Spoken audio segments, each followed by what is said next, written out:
Segunda Epístola de Pedro, capítulo 3, a partir do verso 1. Se você não trouxe a sua Bíblia, você que nos visita, que está conosco nessa manhã, não trouxe a sua Bíblia, acompanhe com o teu irmão que está do lado, para que todos nós possamos meditar na palavra do Senhor. Amém? Esse texto tem como título A Vinda do Senhor e o seu significado. Diz assim a palavra do Senhor: Amados, esta é agora a segunda epístola que vos escrevo. Em ambos procuro despertar com lembranças a vossa mente esclarecida, para que vós recordeis das palavras que anteriormente foram ditas pelos santos profetas, bem como do mandamento do Senhor e Salvador, ensinado pelos vossos apóstolos, tendo em conta, antes de tudo, que nos últimos dias virão escarnecedores com os seus escárnios, andando segundo as suas próprias paixões e dizendo: onde está a promessa da sua vinda? Porque desde que os sinais dormiram, desde que os pais dormiram, todas as coisas permanecem como desde o princípio da criação. Porque deliberadamente esquecem que de longo tempo houve céus bem como terra, a qual surgiu da água e através da água pela palavra de Deus, pela qual veio perecer o mundo daquele tempo, afogado em água. Ora, os céus que agora existem e a terra pela mesma palavra têm sido entesourados para o fogo, estando reservados para o dia do juízo e destruição dos homens ímpios. Há, todavia, uma coisa, amados, que não deveis esquecer, que para o Senhor um dia é como 1000 anos, e 1000 anos como um dia. Não retarda o Senhor a sua promessa, como alguns a julgam demorada. Pelo contrário, Ele é longânimo para convosco, não querendo que nenhum pereça, senão que todos cheguem ao arrependimento. Amém?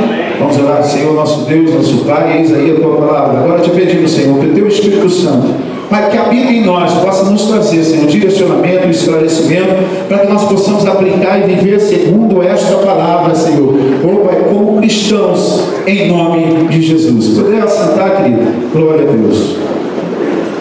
2 Pedro, capítulo 3, o texto que nós lemos, ele narra, anuncia, confirma a promessa de Deus, né? A promessa do Senhor Jesus, que um dia Ele iria voltar para buscar a sua igreja. Então esse texto está narrando e afirmando, anunciando a volta de Jesus. Pedro traz lembrança das promessas através de toda a história, que veio revelando, né, tudo aquilo que o Senhor prometeu. Todos os ensinos dos profetas, todos os ensinos do Senhor, do próprio Senhor Jesus, então vem anunciando durante a história. Queridos, nós acreditamos que o Senhor, através da sua história, veio revelando seus planos através de dispensações ou período de tempos, não preciso, mas períodos que Ele manifestou totalmente os seus propósitos, seus planos, a sua história.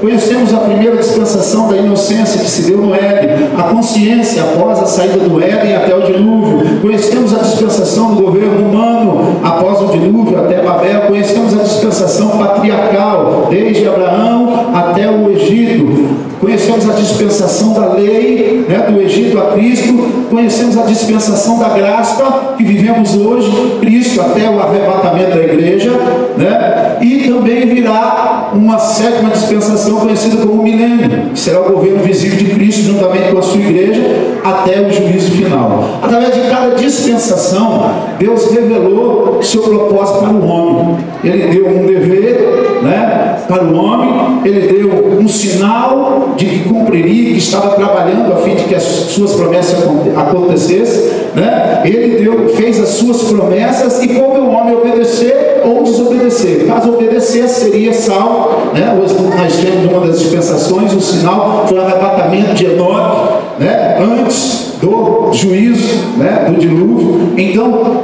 cada dispensação Deus deu um dever, né, fez uma promessa, cabia o homem obedecer ou desobedecer, por caso se desobedecesse viria o juízo. Amém, querido, até aqui? Amém? Glória a Deus. O Senhor então mostra detalhadamente seus planos para o homem. O Senhor simplesmente não vai chegar, né, no último dia da sua vida, buscar a sua igreja e pegar todo mundo de surpresa, não, querido.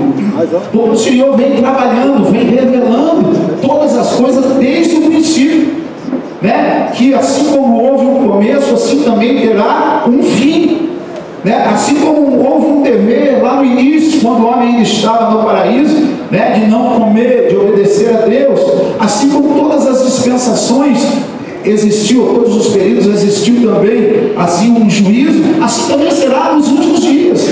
E nós estamos, querido, vivendo esses últimos dias. Hoje nós estamos vivendo esse sexto período, conhecido como sexta dispensação, a era da graça, o tempo da graça, ou a época da igreja. Nós estamos bem perto do fim. Se procurarmos lá em Apocalipse acerca das 7 igrejas, né, nós vamos ver que nós estamos ali já com uma igreja Laodiceia, uma igreja morna, uma igreja mundana, mas que, glória a Deus, ainda existe dentro dessa igreja Laodiceia alguns remanescentes fiéis da igreja de outrora de Filadélfia. Nós estamos bem perto. A única coisa que falta se cumprir é a vinda do Senhor, querido. E essa ninguém conhece. Pode ser nessa tarde, nessa noite, amanhã, de manhã, pode ser a qualquer momento, no dia de amanhã, pode ser a qualquer momento, semana que vem. E hoje, essa carta de Pedro nos faz refletir, nos traz muitas revelações acerca de como nós devemos viver, acerca das revelações mais profundas de Deus para o homem.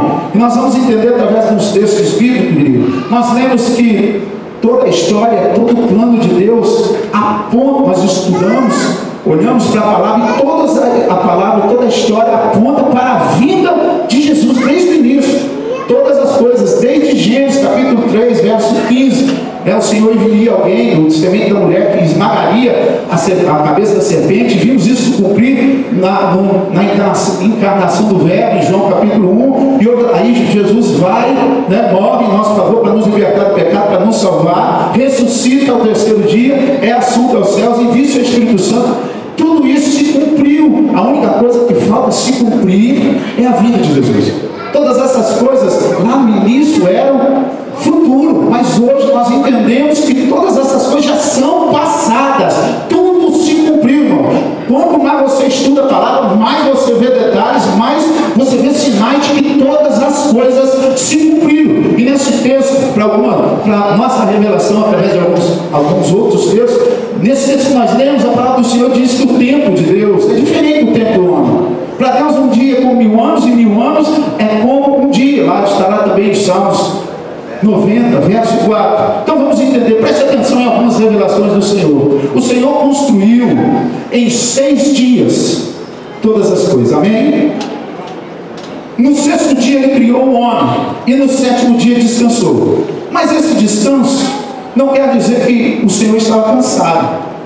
Quando diz descanso, é que ele encerrou a sua criação, cessou de fazer a obra, para então celebrar esta mesma obra, juntamente com a sua criação, o 7º dia. Mas lá ainda no Éden, esse 7º dia, que seria a celebração de Deus com toda a criação, que deveria ser por toda a eternidade, ela foi interrompida pelo pecado do homem, pela queda do homem. E na verdade, desde lá até o nosso fim, até o arrebatamento da igreja, até o Senhor tratar com o povo de Israel, simplesmente é o Senhor tentando restabelecer aquela comunhão quebrada desde o Éden, iniciada lá no 6º dia da criação, celebrada no 7º, que duraria para sempre, mas foi interrompida. Vamos ver, olha o exemplo, queridos, de Adão até Cristo. Nós acreditamos, a história acredita que foram passados 4 milênios. Se 1000 anos é como um dia, se passaram 4 dias, de Adão até Cristo. Nós sabemos também que através da história, né, que de Cristo até os nossos dias, a cronologia não é exata, talvez esteja atrasada em poucos anos, de 4 a 6 anos, mas nós sabemos que se passaram 2.000 anos. Se 1.000 anos é como 1.000 anos para o Senhor é como um dia, então se passaram 2 dias, que significa 2 dias, 2 milênios, 2 dias, totalizando então um período de 6 dias, 6 milênios, 6 dias. Então, assim como no princípio nós estamos no 6º dia, similar ao início de todas as coisas, quando Deus criou o homem para se relacionar com ele e viver por toda a eternidade. Isso aconteceu no 6º dia. Repita comigo, no 6º dia. E assim também nós estamos vivendo, segundo essa revelação da palavra do Senhor, no 6º dia, perto de entrarmos no 7º dia, perto de entrarmos no tempo da celebração com o Senhor, no gozo eterno. Por isso o nosso tempo, o tempo dos gentios, o tempo da igreja está no fim, e Jesus está voltando, queridos. Apesar de que muitas pessoas ainda não creem, assim como Pedro escreveu naquele tempo, apesar que muitas pessoas estão questionando, né, esta promessa, porque não tem visto, né, acontecer desde o início da criação, mas nós, como igreja, como gentil, nós precisamos acreditar que nosso tempo está findando. No Evangelho de Lucas, capítulo 10, verso 25 e 37, uma história conhecida, uma parábola conhecida, o próprio Jesus conta a história de um homem que foi recolhido por um samaritano. Um homem que desceu para Jerusalém, foi, né, assaltado, ferido, né, machucado e ficou à beira do caminho. E aí um samaritano, passando por aquele local, passou primeiro o sacerdote, o levita, e nada fizeram, mas um samaritano, passando por aquele local, né, e esse samaritano nós sabemos que representa Jesus, aquele que foi rejeitado por Israel, mas o samaritano, passando por aquele local, resolveu cuidar daquele moribundo. Quem é aquele moribundo? Representa os gentios. Nós, um dia, outrora, gentios, né, que fomos enxertados como jambuzeiro lá na oliveira. Então quem é o samaritano? Jesus. Quem é aquele que está caído? Representando o gentio, o moribundo. Mas então o texto relata então que aquele samaritano pega aquele gentio, cuida, derrama azeite, óleo, vinho sobre as suas feridas, recupera, né, cuida dele, dá os primeiros socorros e vai. Nós conhecemos o texto, então ele deixa ele numa estalagem, numa hospedagem. E que significa o que, querido? O que é essa hospedagem? O que é esta estalagem? É a igreja do Senhor, simbolizando a igreja do Senhor. Nós temos aí a revelação, mas não para aí. Aí o samaritano diz assim: eu vou deixar aqui 2 denários, 2 dias, dinheiro para 2 dias, mas passados 2 dias eu voltarei e acertarei contas com você. Sim, queridos, como no texto nós lemos, o que aconteceu quando Cristo veio à terra? Acolheu os gentios, que somos nós, amém?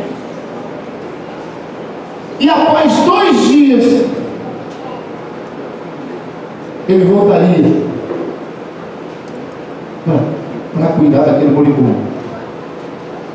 Colocou ele na hospedagem e voltaria. Então, desde o início da era da igreja, após iniciar os seus cuidados com o gentio, passar 2 dias, que é igual a 2 milênios, o samaritano voltará para buscá-lo. Outro exemplo, Oséias capítulo 6, diz o texto: o profeta está profetizando a vinda do Senhor e convidando Israel para um arrependimento. E o texto diz: vinde, voltemos ao Senhor, porque Ele nos despedaçou e nos sarará, fez a ferida e a ligará. Depois de 2 dias nos revigorará, nos levantará e viveremos diante dele. Para quem Oséias está profetizando? Para Israel. Israel foi despedaçado na cruz por não ter aceitado Jesus como Salvador. Mas depois de 2 dias, 2 milênios, ele, Jesus, os restaurará. Entendemos que quando a igreja for arrebatada, Jesus começará a curar o povo de Israel, o seu povo. E o texto continua dizendo: e no 3º dia nos levantará igreja, o cronômetro de Israel voltará a correr, voltará a funcionar, o relógio escatológico de Israel, lá de Daniel, das 70 semanas, e o Senhor voltará a cumprir e tratar com o seu povo. Em Gênesis capítulo 1, verso 26, diz a palavra do Senhor, desde o início da criação, relatando o início da criação, diz assim: olha, no sexto dia, disse Deus, façamos o homem à nossa imagem e semelhança. Assim também, na volta de Jesus, o homem será restaurado espiritualmente. E o Senhor vai devolver, assim como declarado desde o início, e tenha domínio sobre toda a terra, e o Senhor vai devolver ao homem toda a autoridade. Primeiramente sobre o plano terreno, perdida onde? Perdida lá no início, no cativeiro da Babilônia, lá no início do reinado de Nabucodonosor, relatando ali a revelação de Daniel do sonho de Nabucodonosor, ou a cabeça de ouro, o primeiro reino gentil, e Israel perde ali então a autoridade sobre o governo terreno.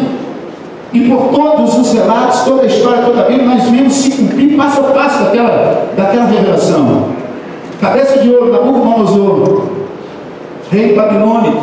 Nós vimos lá, né, os ombros, o tronco de prata. Nós vimos lá o reinado, Medo, Persa, né, Sírio. Nós vimos lá revelado o ventre de bronze. Nós vemos revelado ali Alexandre o Grande, o reino, né, grego, durante algum tempo. Nós vimos então ali revelado nas pernas de bronze, revelando assim o império, os reis e os dominadores durante todo o império romano, até chegar nos dedos dos pés, misturado entre bronze e barro, revelando as 10 nações. E tudo está detalhadamente revelado através da palavra do Senhor. Então ele dará autoridade novamente para o seu povo terreno, mas também a autoridade espiritual, perdida onde? Perdida lá na cruz, através de Cristo, quando rejeitou o Messias. Irmãos, nós vamos olhar para o povo de Israel nos dias de hoje, nós vamos ver um povo totalmente perdido, perdeu a sua referência, perdeu a sua história. Um povo de tantas glórias, tantas conquistas, hoje vive totalmente perdido, porque desobedeceu a palavra de Deus, as ordenanças de Deus. Então nós vemos se cumprir desde Gênesis, revelado lá em Gênesis, todas as coisas, né, fortalecido lá em Daniel, todas as coisas se cumpriram durante toda a história. E o homem, infelizmente, pecou contra Deus e estava separado de Deus através do pecado, da queda. Mas nós vemos Gênesis, capítulo 1, verso 31, dizer: o Senhor, mesmo sabendo de toda a miséria do homem, ele diz que ele olhou e viu que toda a sua obra era boa. Mas quando ele olhou para o homem, ele viu e disse que era muito boa. Sabe por quê? Porque Deus acreditava na sua onisciência, na restauração do homem. E nesses dias nós estamos vivendo o sexto dia, aonde o Senhor vai restaurar aquele homem que foi caído lá no Éden. Nós estamos vivendo, querido, na verdade, segundos da volta de Cristo. E o Senhor, assim como estava no início da criação, ele estará no fim. Eu sou o Alfa e eu sou o Ômega. Bem-aventurado aqueles que lavaram suas vestes no sangue do Cordeiro, para terem dinheiro lá, para terem direito à árvore da vida. Apocalipse 20 diz assim: olha, eis que venho sem demora. Irmãos, o final de todas as coisas, na verdade, é a restauração do Éden. E o Senhor não voltou ainda, porque Ele está esperando por mim e por você. Mas alguns, alertados nesse texto que nós lemos de Pedro, mas alguns estão pensando, duvidando da promessa, dizendo, falsos, pessoas escarneando, falsos profetas, dizendo então por que a demora? O grande problema da vida cristã é por que da demora. 2 Pedro revela isso também, no verso 3 que nós lemos, no verso 4. Ele nos alerta que virão escarnecedores, mas ele também nos garante no verso 9 que diz que o Senhor não retarda a sua promessa, como alguns julgam demorada. Pelo contrário, ele é longânimo, não querendo que nenhum pereça. Sabe que o Senhor está esperando para voltar? Que o homem se arrependa de seus pecados, a fim de que nenhum pereça. a fim de que tudo aquilo que ele declarou, olhando para o homem, para a criação, declarou ser muito boa, se cumpra, que nenhum pereça. Deus tem um propósito, querido, de amor ao demorar. Ele quer que todos tenham uma chance de se arrepender. Deus não está preocupado com o juízo, antes Ele está preocupado com a salvação de todas as pessoas. E nós precisamos entender que Deus não está lá no céu olhando para a vida de Cláudio, esperando Cláudio, ou todos os antecedentes de Cláudio tomar uma atitude. Não, Deus está trabalhando desde o início. Desde o início, revelando o homem, tratando do homem, dando um dever, dando uma promessa, trazendo um juízo, apontando para o fim, apontando para a volta de Jesus. Deus está trabalhando. João capítulo 7, capítulo 5, verso 17, diz: olha, Jesus dizendo, meu Pai trabalha até agora, eu também. E todas as coisas que o Senhor faz é trabalhando para a restauração desse homem espiritual, para a salvação do homem. E aí o segredo da espera, a sua promessa. Pedro então cria que Jesus, assim como prometeu, ele viria. E sabe que Pedro cria, diferente de muitos de nós? Pedro olhou para a palavra, ouviu a palavra, leu, conviveu com Jesus. Pedro está declarando assim: Jesus disse que vai voltar, eu creio e acabou. Não importa tempo, não importa condições, não importa sinal. Simplesmente porque Jesus prometeu, eu creio e vou viver segundo as exigências da palavra e as recomendações de Jesus. Quando eu for, um dia eu voltarei. Então, portanto, eu creio. Ele prometeu, então ele vai voltar. Ele prometeu, então não importa, querido, quanto tempo demora. Não importa, ele irá voltar. Mas alguns estão duvidando da promessa. Mas, pastor, não aconteceu nada. Eu não estou vendo nada acontecendo, querido. O povo perece de falta de conhecimento. Se você buscar na palavra de Deus, se você buscar durante o período das 7 igrejas, lá do Apocalipse, você vai ver se cumprindo todos os tempos, todos os detalhes anunciados, profetizados desde o início. Que, como eu falei, um dia foi futuro, mas hoje tudo passado, tudo se cumpriu, irmãos. Existem as pessoas que duvidam e existem as pessoas que esperam. Jesus falou, então eu creio como se ele já tivesse voltado. E agora eu queria perguntar: que grupo, qual desses grupos você está? Os que creem ou os que duvidam? Pela fé, devemos viver como se Cristo tivesse voltado a cada dia, simplesmente porque Ele prometeu. Desde o início da criação, o homem está sendo preparado para a volta de Jesus, para a sua restauração. E esse dia está bem próximo. E neste tempo, todos nós somos convidados a sermos salvos pela graça. A porta da arca, que hoje é simbolizada por Cristo, ainda está aberta, mas está para se fechar. E depois que se fechar, como os dias de Noé, virá então a destruição. Exemplo da parábola, mais um texto, a gente já está encerrando, das 10 virgens. O texto da parábola das 10 virgens diz que à meia-noite o noivo virá. Diz assim: e tardando o noivo, foram tomadas de sono e adormeceram.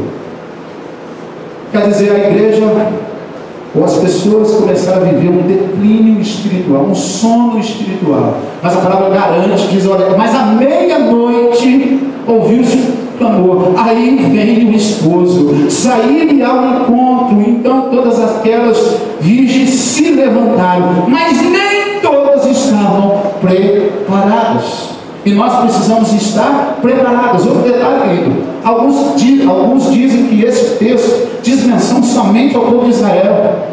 Mas, querido, presta atenção no texto. Nós sabemos que o tempo, o dia dos judeus, acabava às 18 horas, na viração do dia. Mas o texto está tratando, eu venho à meia-noite. O que é meia-noite para nós, querido? É o final de um dia e o início de outro. Amém? Então nós estamos próximos da viração desse dia, querido.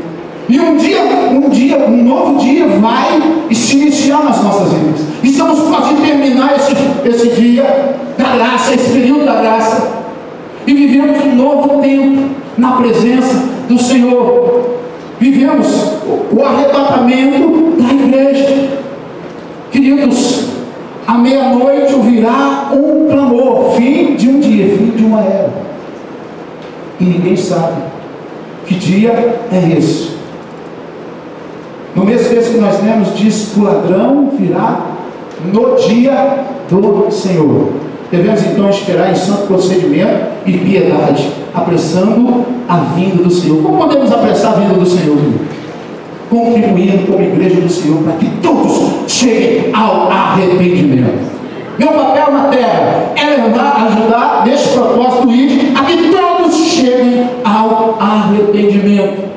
O Senhor cedo vem, sem demora. Para encerrar, querido, tem muita gente que ainda está esperando que a qualquer momento, para tomar uma atitude de vida, para mudar de vida. Tem muita gente que está esperando que a qualquer momento Deus vai entrar com providência.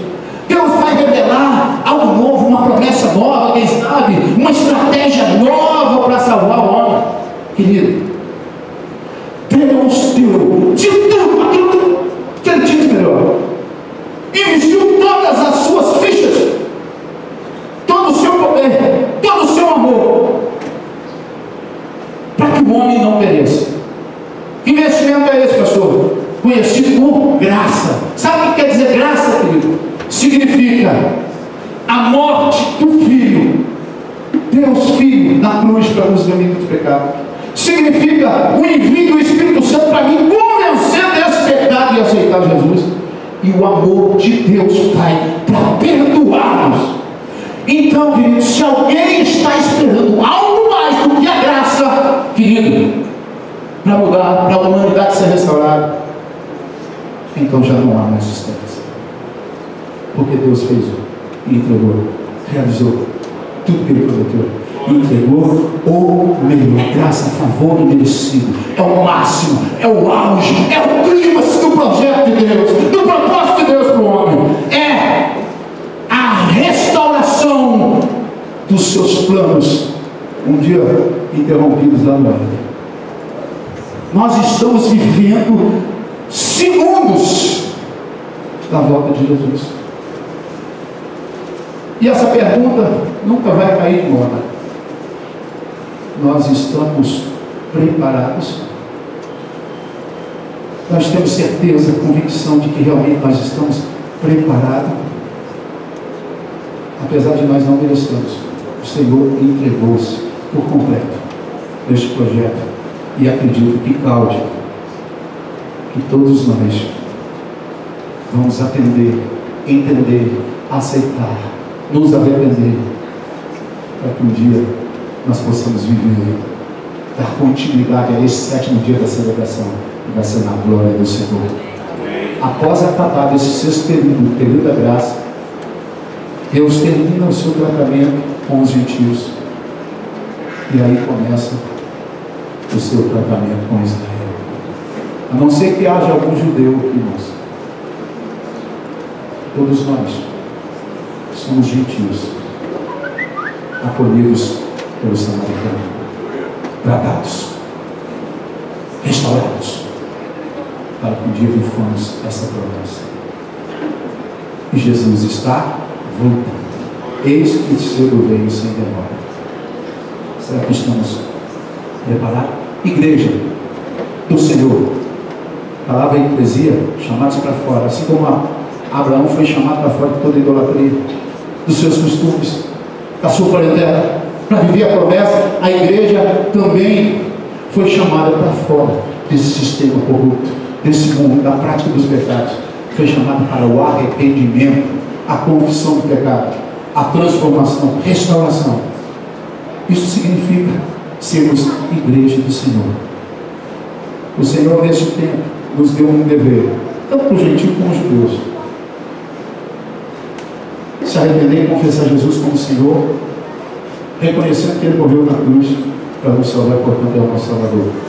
Nos deu um sinal que Ele está trabalhando para que isso tudo aconteça, e o Espírito Santo para nos convencer do nosso pecado.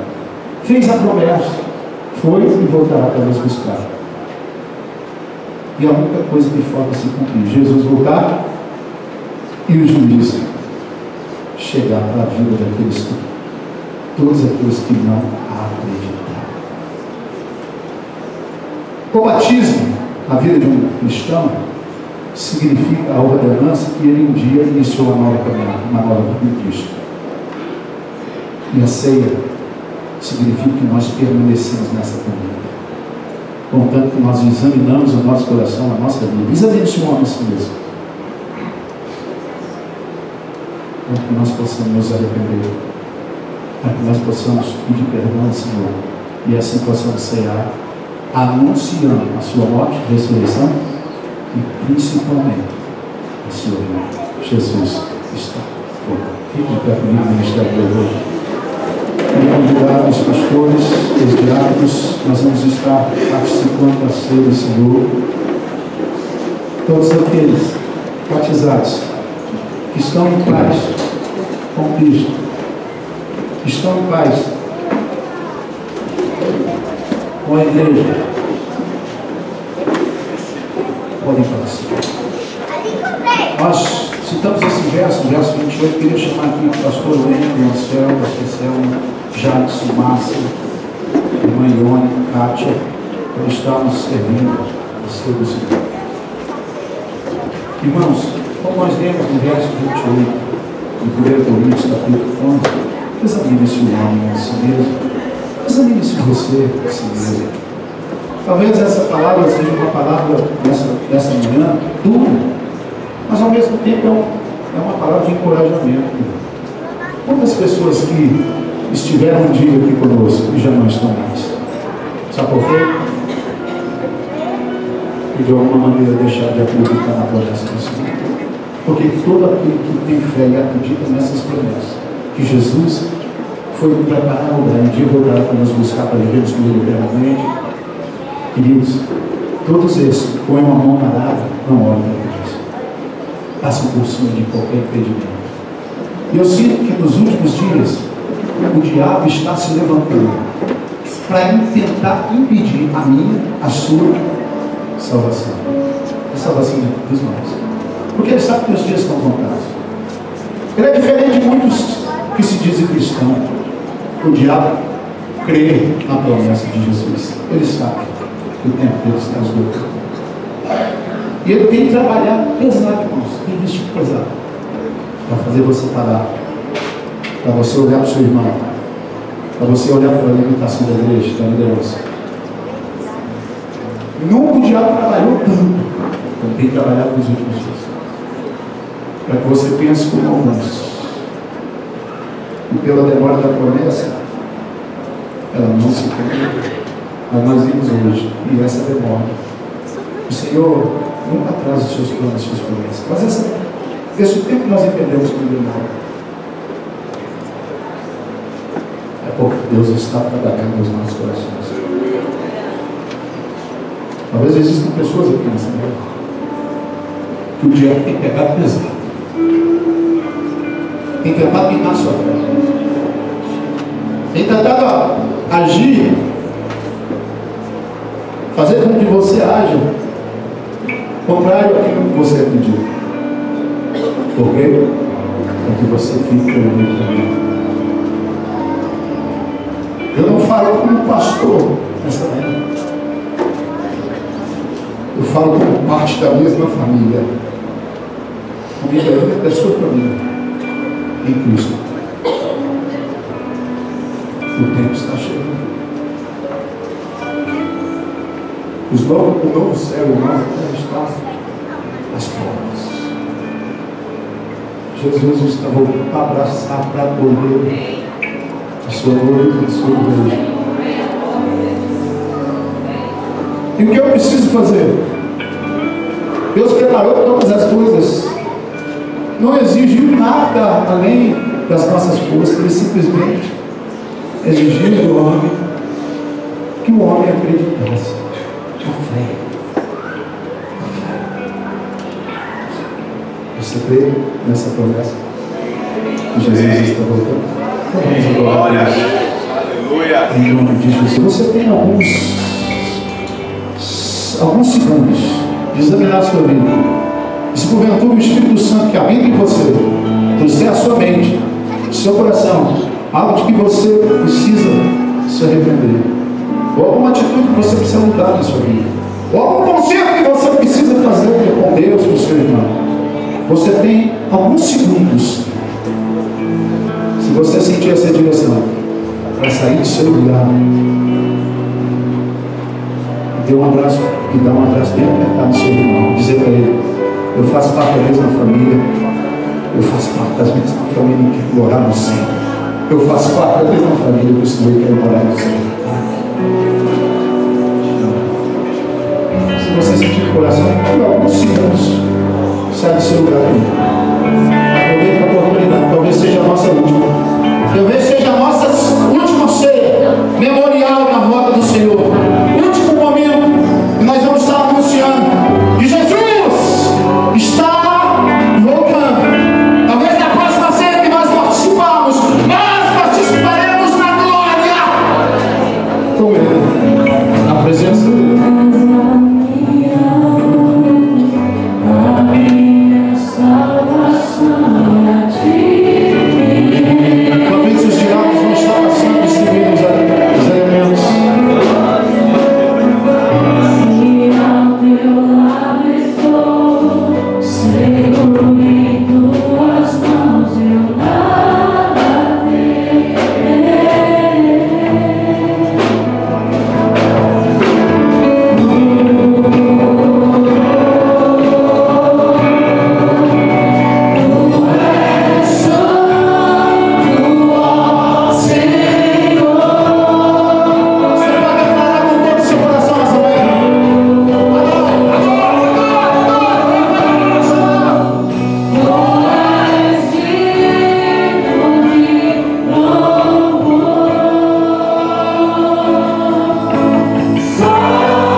Yeah.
falhas, nós continuamos fiéis, esperando a volta de Jesus. 1 Coríntios capítulo 11, verso 23. Porque eu recebi do Senhor, porque também eu receberei, que o Senhor, na noite em que foi traído, tomou o pão. Alguém ficou sem receber o elemento pão e o cálice? Todos receberam, né? Então diz o texto que o Senhor tomou o pão e, tendo dado graças, partiu e disse. Nós sabemos que esse pedaço de pão não é literalmente o corpo de Cristo, mas ele é como memorial, um elemento que simboliza o corpo de Cristo partido na cruz do Calvário. Ele amar você. Então, estou indo. Este é o pão que representa o corpo de Cristo. O sangue deste é o corpo, é o pão que representa o corpo de Cristo. Já que esse é o pão que representa o corpo de Cristo. Esse é o pão que representa o corpo de Cristo. Mas esse é o pão que representa o corpo de Cristo. Diz a palavra do Senhor.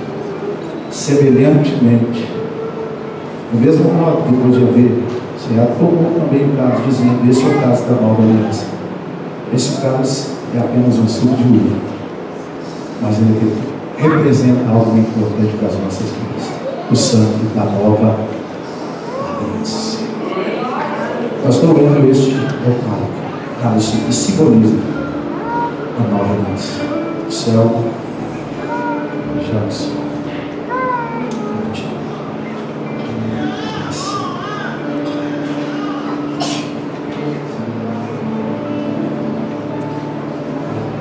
E agora nós temos o privilégio, a oportunidade de ir comunhão como família de Cristo, como povo, cujo povo existe uma promessa. E nós temos a oportunidade de lembrar desse corpo partido lá na cruz. Eu queria nessa manhã fazer uma oração antes de você participar do pão. Senhor, que através do Teu Espírito Santo o Senhor possa ministrar esse entendimento ao nosso coração, a começar da minha vida. Talvez até essa manhã nós temos participado desses momentos de culto, de ser do Senhor, simplesmente por um rito, por um costume, por uma prática. Mas nessa manhã o Teu Espírito Santo, a nós comemos desse pão, traga a nossa memória tudo aquilo que o Senhor passou naquela cruz, assumindo o nosso lugar, porque nós sabemos que aqueles pratos eram nossos, Pai, e que a partir dessa manhã, quando nós tenhamos uma nova oportunidade, seja aqui na terra ou seja na glória, nós tenhamos a dimensão do Teu amor por nós. Por isso, Espírito Santo, visita os nossos corações.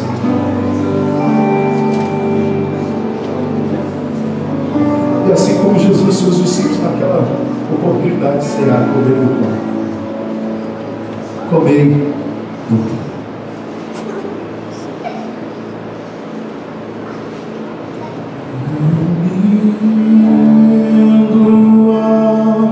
Seus pés, és tudo que eu preciso para eu me lanço aos seus braços, onde encontro meu refúgio. Eu me rendo a seus pés.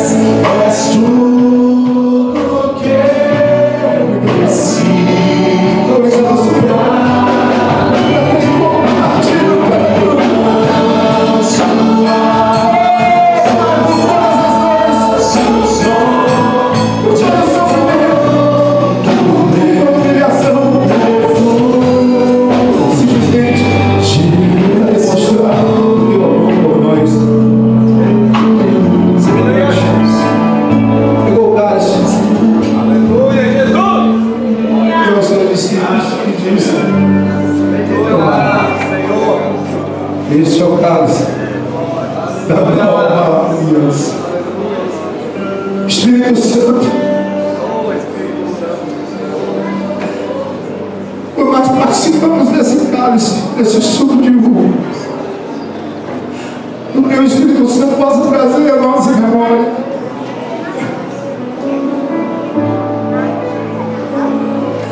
Pai, aquele sangue derramado em nosso favor.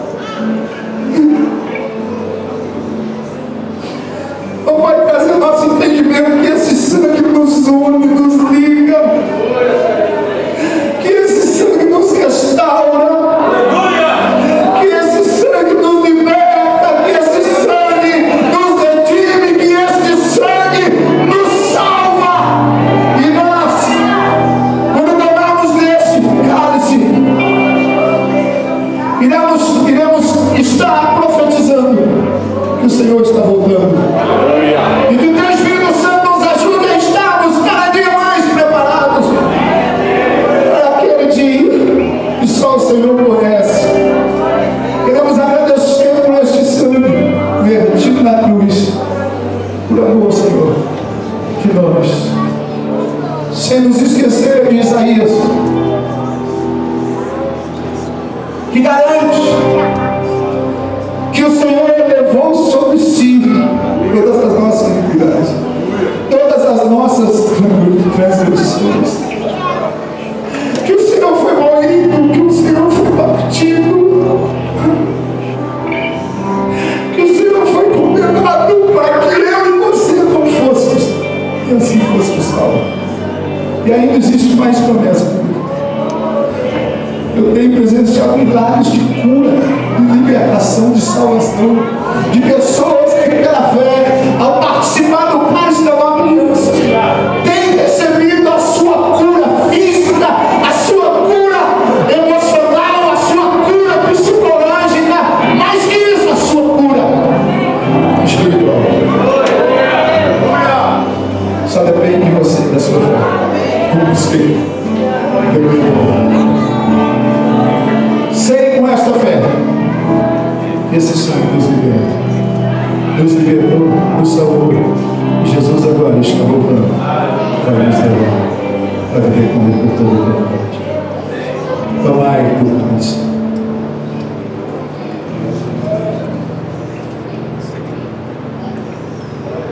Aleluia! Glória a Deus! Aleluia! Aleluia! Aleluia.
no seu lado.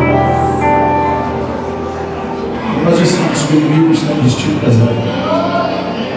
Eu preciso da sua vida, da sua ajuda, do seu cuidado, do seu amor, do seu abraço. Para que ele não fique não porque ele quer, é porque o inimigo tem que trabalhar com ele. Se nós queremos adiantar a volta de Jesus, nós precisamos cuidar uns dos outros, como família de Deus, como povo de Deus, para vivermos a promessa do Senhor. Cuidando uns dos outros. Saia daqui dessa noite com este propósito de adorar o Rei dos Reis, lembrar o seu nome e cuidar do seu irmão que está do seu lado. Talvez você não conheça. Às vezes as pessoas nesse lugar, nessa manhã, que estão precisando apenas de um abraço. E talvez Jesus quer te usar para dar esse abraço nessa pessoa que está do teu lado, para que ela seja curada, para que ela seja renovada, para que ela seja fortalecida, a fim de que ela continue percebendo o fim. Se você sair daqui, nos direção do Espírito Santo de Deus e sentir no teu coração, permita ser usado por Ele. Amém?